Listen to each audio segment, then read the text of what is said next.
विकसित भारत संकल्प यात्रा गांव-गांव पहुंचने का सिलसिला जारी है। इसी क्रम में बुधवार को पहले संकल्प यात्रा बिलारी विकासखंड के खानपुर गांव पहुंची, जिसमें मुख्य अतिथि के रूप में गोपाल अंजान रहे। उसके बाद यात्रा ग्राम पंचायत देवरी पहुंची। यात्रा का देवरी गांव में ग्राम प्रधान कुबेर राज उर्फ बाबा जी और ग्रामीणों द्वारा जोरदार स्वागत किया गया। इस अवसर पर इंद्रावती के साथ सहायिका पुष्पा देवी और मिथिलेश देवी द्वारा गोद भराई और अन्नप्राशन लाभार्थी महिलाओं को कराया गया। जोरदार तालियां बजाते हमारे अतिथि जी के लिए और हमारी महिला सशक्तिकरण के लिए। आज इस कार्यक्रम में आप लोग भी साक्षी बने हैं, ये हमारे लिए बहुत ही गौरवान्वित क्षण है। आप सभी देख रहे हैं महिलाओं का भी सम्मान संपूर्ण तरीके से इस कार्यक्रम में किया जा रहा है। एक बार जोरदार तालियां। जी हाँ, सबका साथ सबका विकास। जी, आपके ग्राम पंचायत में एक पंचायत सहायक की तैनाती है। फिर से मेरे ध्यान से सुनिएगा मेरी बात। आपके ग्राम पंचायत में एक पंचायत सहायक की तैनाती है। क्या पंचायत से मुख्य अतिथि महोदय, पदाधिकारी महोदय और विभिन्न विभागों से आए हुए अधिकारी कर्मचारीगण और हमारे ग्रामवासी तथा प्यारे बच्चों, मैं आपका हार्दिक अभिनंदन और स्वागत करता हूँ। मैं राजीव गौड़ सामुदायिक स्वास्थ्य केंद्र बिलारी से पर्यवेक्षक के पद पर कार्यरत हूँ। आपको स्वास्थ्य विभाग की योजनाओं के बारे में थोड़ा सा अवगत कराता हूँ। जैसा कि आप जानते हैं कि आयुष्मान भारत इसके नाम से हमारे यहाँ स्वास्थ्य हेल्थ कैंप लगाए जा रहे हैं। आपको जो आपका नजदीकी हमारा हेल्थ एंड वेलनेस सेंटर है, अमरपुर काशी में मेन रोड पर ही है, जिसको अब आयुष्मान आरोग्य मंदिर के नाम से जाना जाता है। अभी नया लैमिनेशन कराया गया है, सब नाम पट्टिका सब दी गई है। अब हमारे उस स्वास्थ्य केंद्र का नाम क्या हो गया? आयुष्मान आरोग्य मंदिर। यहाँ पर हमारे यहाँ मौजूद है, हमारे यहाँ ये घर घर जाती है, सर्वे करती है, स्वास्थ्य के पूरे जानकारी लेती है। अगर किसी को कोई किसी तरह की तकलीफ होती है तो वो अपना डाटा नोट करती है और हमारे अस्पताल तक उसका पूरा फीडबैक देती है। इस समय जो हमारा मुख्य योजनाएं चल रही है, इसमें टीकाकरण बहुत बड़ी योजना है। अगर हमारे यहाँ सभी बच्चों को समय से टीका लग जाएगा तो मैं समझता हूँ आधी बीमारी तो वैसे ही समाप्त हो जाएगी। तो मैं इस मंच के माध्यम से अपील करना चाहूँगा कि जब जब हमारे यहाँ पर कैंप लगते हैं, आप अपने बच्चों का समय से टीका लगवाएं। इसके अलावा हमारे यहाँ टीकाकरण में माताएं, जो गर्भवती माताएं हैं, उनके लिए भी टीकाकरण कराया जाता है। उनके डिलीवरी से लेकर मतलब गर्भ धारण से लेकर डिलीवरी तक की पूरी सुविधाएं हमारे स्वास्थ्य विभाग द्वारा कराई जाती है और उसमें कुछ धनराशि भी उनको उपलब्ध कराई जाती है। वो स्वास्थ्य विभाग के द्वारा उनके डीबीटी के माध्यम से लाभार्थी के खाते में दी जाती है। अगर किसी लाभार्थी को कोई गर्भवती महिला कोई परेशानी रात में हो जाती है तो हमारे यहाँ 108 एम्बुलेंस की सुविधा उपलब्ध है। इसमें क्या है कि आप 108 पे कॉल करेंगे, एम्बुलेंस आपके घर पर आएगी, लाभार्थी को लेकर अस्पताल ले जाएगी और उसका समुचित उपचार कराया जाता है। अगर यहाँ पर कोई दिक्कत होती है तो हमारे यहाँ जिला अस्पताल तक या मेडिकल कॉलेज तक एम्बुलेंस से लाभार्थी को ले जाने की सुविधा उपलब्ध है। इसके अलावा हमारे एक महत्वपूर्ण योजना है आयुष्मान हेल्थ कार्ड, जो कि प्रधानमंत्री की बहुत महत्वपूर्ण योजना है। इसमें 5 लाख तक का जो बीमा किया गया है वो निःशुल्क है। एक 2011 की जनगणना के अनुसार जो हमारे लिस्ट निकली हुई है, उसमें जिन लोगों का नाम है उनके आयुष्मान कार्ड बनाए जा रहे हैं। इसके अतिरिक्त जो लाभार्थी जिनकी उम्र 60 वर्ष है, उनके भी आयुष्मान कार्ड इस समय बन रहे हैं। या परिवार में 6 सदस्य हैं राशन कार्ड में, उनके भी लाभार्थियों के आयुष्मान कार्ड बनाए जा रहे हैं। इसके अलावा हमारे यहाँ एक और योजना है एनटीपी, राष्ट्रीय टीबी उन्मूलन कार्यक्रम, जिसको 6 रोग के नाम से भी जानते हैं। ये हमारा एक महत्वपूर्ण योजना है। इसमें यह है कि मोदी जी, हमारी सरकार की इच्छा है कि 2025 तक हम टीबी फ्री भारत को कर रहे हैं। तो टीवी फ्री हम जब कर पाएंगे जब हमारा गांव टीवी फ्री हुआ। तो मैं इस मंच के माध्यम से आप लोगों से निवेदन करना चाहूंगा कि जिन लोगों को 2 हफ्ते से ज्यादा खांसी हो तो वो हमारे नजदीकी स्वास्थ्य केंद्र पर बलगम की जांच कराएं और अगर उसमें टीवी की पुष्टि होती है तो उसका 6 महीने का इलाज पूरा फ्री ऑफ कॉस्ट है। वैसे प्राइवेट में अगर कोई इलाज कराता है तो 2-2, 3-3 लाख रुपए टीबी के इलाज में खर्च हो जाते हैं। हमारे यहाँ बिल्कुल उसका उपचार निःशुल्क है। उसके साथ साथ उस लाभार्थी के लिए 500 रुपया महीना डीबीटी के माध्यम से दिए जाते हैं, क्योंकि टीबी का जो रोगी होता है वो बहुत कुपोषित होता है, कमजोर होता है। तो उसके लिए पोषण के लिए योजना का नाम है निश्चय पोषण योजना। इसके अंतर्गत उसको 500 रुपए प्रति माह उसको लाभार्थी को डीबीटी के माध्यम से दिए जाते हैं। और इसके अलावा जो एक योजना चल रही है हमारे यहाँ कुष्ठ उन्मूलन कार्यक्रम, जो इस समय वर्तमान में हमारे गांव में सर्वे भी चल रहा है। अगर किसी को चकत्ते हैं या स्किन डिसीज के संबंध में कोई दिक्कत है तो जो सर्वे चल रहा है आप उनकी जानकारी दें। अगर उनको इस तरह की कोई बीमारी कुष्ठ से संबंधित होती है तो उसका भी उपचार निःशुल्क है। धन्यवाद। बहुत बहुत धन्यवाद।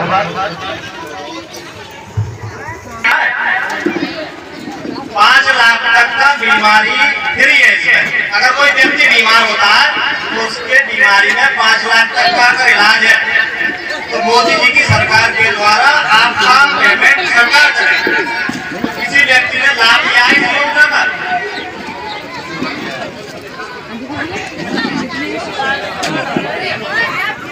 कोई बीमारी ना है सारों में कितने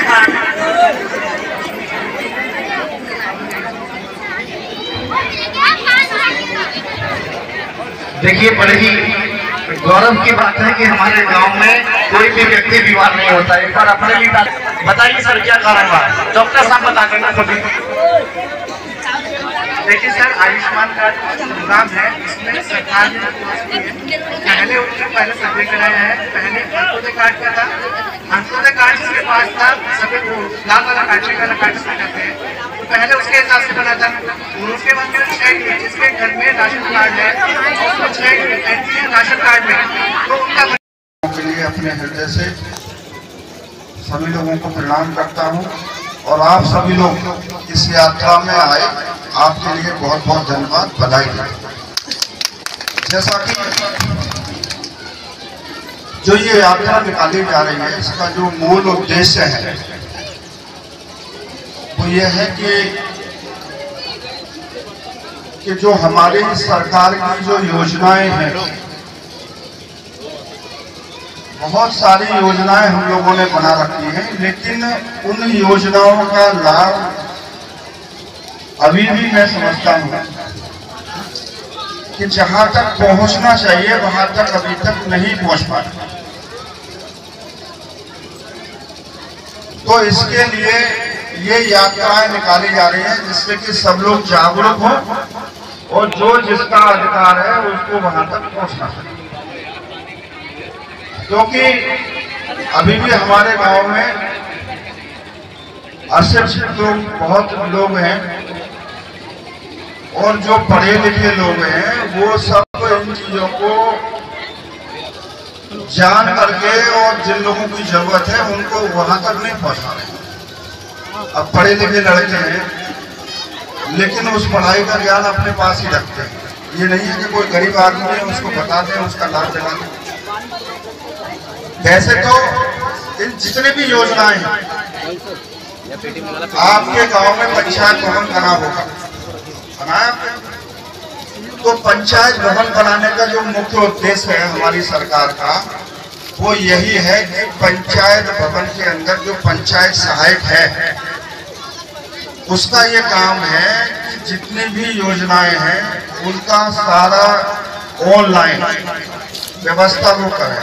यहाँ पंचायत सहायक है कोई? पंचायत का क्या नाम है आपका? भावना। तो ये मीटिंग करें। और जैसे कि बहुत सी महिलाएं हमारी माता हैं, बहुत से इनको विधवा पेंशन नहीं है, किसी को विकलांग पेंशन चाहिए, किसी को वृद्धा पेंशन चाहिए। तो इनके जो फॉर्म है आपको कहीं बाहर जाने की जरूरत नहीं, पंचायत सहायक के पास जाएं और यहीं से ऑनलाइन कराएं पंचायत भवन में जा करके, और वो सब काम आपका पूरा होगा। अब ऑनलाइन की जो व्यवस्था चलाई है वो इसीलिए चलाई है कि जो भ्रष्टाचार था पहले, आप लोग चक्कर लगाते थे कि ब्लॉक में जाना है, तहसील में जाना है, किसी अधिकारी के पास जाना है, तो वो सारी चीजें भ्रष्टाचार को खत्म करने के लिए ऑनलाइन की व्यवस्था थी। आपके खाते खुलवाए गए, जब खाते खुलवाए जा रहे थे तो विरोधी लोग विरोध कर रहे थे कि भाई खाते क्यों खुलवाए जा रहे हैं, लेकिन अब आपको पता चल गया होगा कि खाते क्यों खुलवाए जा रहे हैं। खाते इसलिए खुलवाए गए आप सब लोगों के कि जितना भी जो योजनाओं का लाभ है वो सीधे सीधे आपके खाते में पहुंचना चाहिए, उसकी बेईमानी नहीं होनी चाहिए। तो इतना तो आप लोगों को समझना पड़ेगा आने वाले समय में, क्योंकि बहुत से हमारे किसान भाई बैंक से जुड़ना नहीं चाहते थे। बहुत से लोगों को डरा दिया जाता था कि बैंक से जुड़ोगे कर्जा हो जाएगा, तुम्हारी जमीन बिक जाएगी, तुम्हारे मकान बिक जाएंगे, गिरवी हो जाएंगे।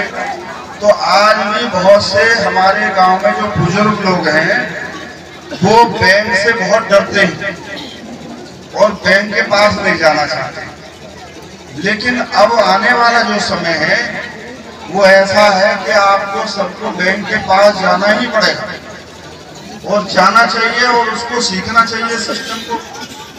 जैसा कि अभी हमारे बैंक के अंदर ज़्यादा भीड़ होती थी तो हमारी सरकार ने सुविधा दे दी कि भाई आप डाकघर में अपना खाता खुलवा लें। तो डाकघर में खाता खुलवाने से अभी हमारे जो पोस्टमास्टर मैं ये कहना नरेंद्र सिंह जी ने आपको जानकारी दी कि आप हमारे यहाँ खाता खुलवाइए, उसमें जो हमारी बेटियां हैं उनके लिए खाता खुलवाइए, तो इतने लाख रुपया आपको इतने साल के बाद मिलेगा। और जिसके पास पैसा नहीं है और जिसकी बेटी की शादी होनी है उसका भी इंतजाम किया, वो भी हम ऑनलाइन कराइए। उन सभी बेटियों के लिए हमारी सरकार ने शादी के लिए 1 लाख रुपए की पूरी व्यवस्था की। यहाँ पर सामूहिक विवाह योजना है जिसकी जानकारी अभी नहीं दी है, मैं आपको दे रहा हूँ। तो सामूहिक विवाह योजना में हम सब लोग जाते हैं, वहाँ पर कोई शर्म की बात नहीं है।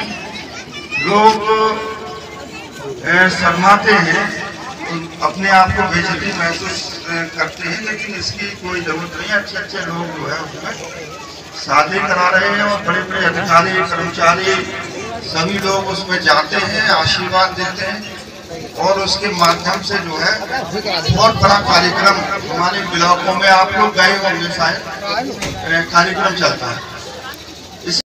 बीमार हो जाता है तो उसके लिए हॉस्पिटल की वैन बनाई है। इसी प्रकार से आपके लिए पशुओं के लिए वैन बनाई है कि आपको नंबर जो दिया है हमने वो नोट किया सब लोगों ने, कि नहीं आप किसी ने नहीं लिखा, जबकि लिखना चाहिए।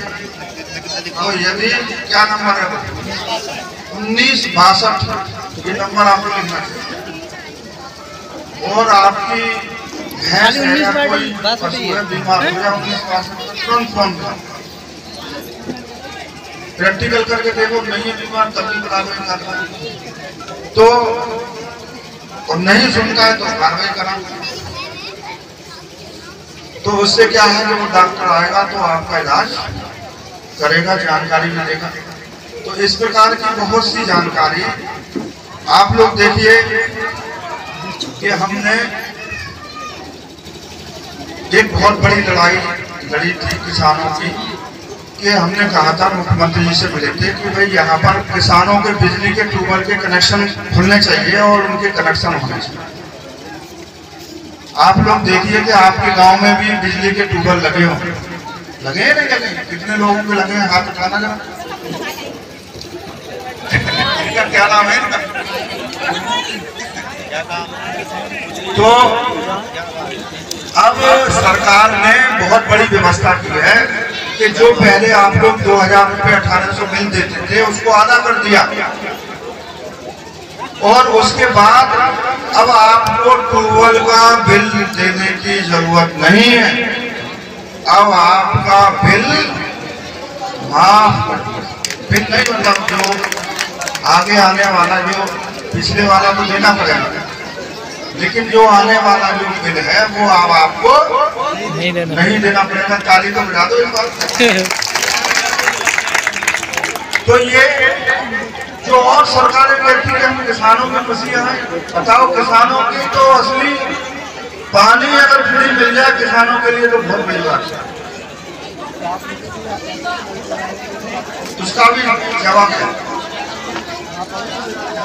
तो कहने का मतलब ये है पिछला तो देना।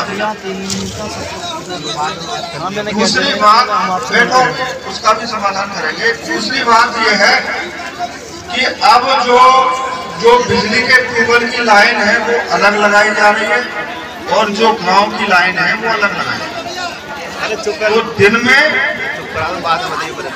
बैठो अब सुन ली मैंने ज्यादा, तो उनकी व्यवस्था की जा रही है। 750 करोड़ रुपए आपके इस जिले के लिए भेजे हैं माननीय मुख्यमंत्री जी। वो इसलिए भेजे हैं कि हर गांव के अंदर जो ट्यूबवेल लगे हुए हैं उनकी लाइट अलग होनी चाहिए और गांव की अलग। आपके ट्यूबवेल के लिए लाइट जो दी जाएगी वो दिन में दी जाएगी, और रात में जो लाइट आएगी वो आपके गांव के लिए आएगी। तो इस प्रकार से पूरी व्यवस्था आप लोग इस तरीके से बात कर रहे हो। वो दिन याद करो जब शाम होते ही तमंचे वाले लग जाते थे और लूट लेते थे, मालूम है? लेकिन आज कोई भी गुंडा बदमाश माफिया माता बहनों को बेइज्जती नहीं कर सकता, गांव के भले आदमियों को लूट नहीं सकता। अगर वो ऐसा करता है तो जेल में जाएगा, और नहीं मानता है तो ऊपर जाएगा। तो ये कानून व्यवस्था होनी चाहिए, और कोई भेदभाव नहीं है। 5 करोड़ आवास दिए हैं कि कोई भी गरीब व्यक्ति है उनको सबको घर बनाए।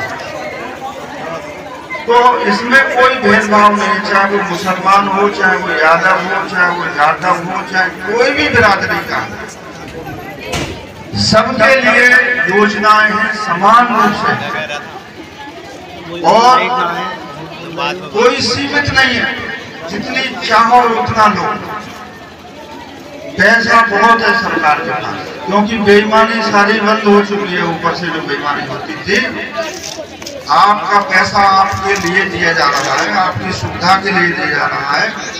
आपको उसके लिए सबसे बढ़िया तरीके से सदुपयोग करना है। आप लोग देखिएगा गन्ने का पेमेंट किस तरीके से हो रहा है, चाहे वो हाईवे हो, चाहे वो बिजली का काम हो, चाहे आपकी शिक्षा का काम हो, चाहे चिकित्सा का काम हो, चाहे खाद और बीज का काम हो। पहले यही खाद और बीज मिलते थे तो कितनी घपलेबाजी हो जाती थी, आज वो उसका पैसा सीधे आपके खाते में दे रहे हैं। तो बेईमानी को रोका गया। तो इसी के साथ समय बहुत हो चुका है, मैं आप लोगों से विदा लेना चाहता हूँ। इसी के साथ मैं आप सभी लोगों को बहुत बहुत धन्यवाद देना चाहता हूँ कि आप सभी लोगों ने यहाँ पर काफी समय दिया, और मुझे आपके गांव में आने का मौका भी मिला। आप लोगों के दर्शन भी हुए हैं यहाँ पर। आप सभी लोगों को प्रणाम। बोलो भारत माता की जय। चाहे वो ग्राम समाज की जमीन है या किसी की, अब ये आपके नाम हो गया, इससे बेनामा भी बता सकते हैं, इससे आप चाहे तो लोन भी ले सकते हो। ये अब आप इसके मालिक हो गए। तो इसी के पीछे काफी झगड़ा होते थे, वो झगड़े भी इसलिए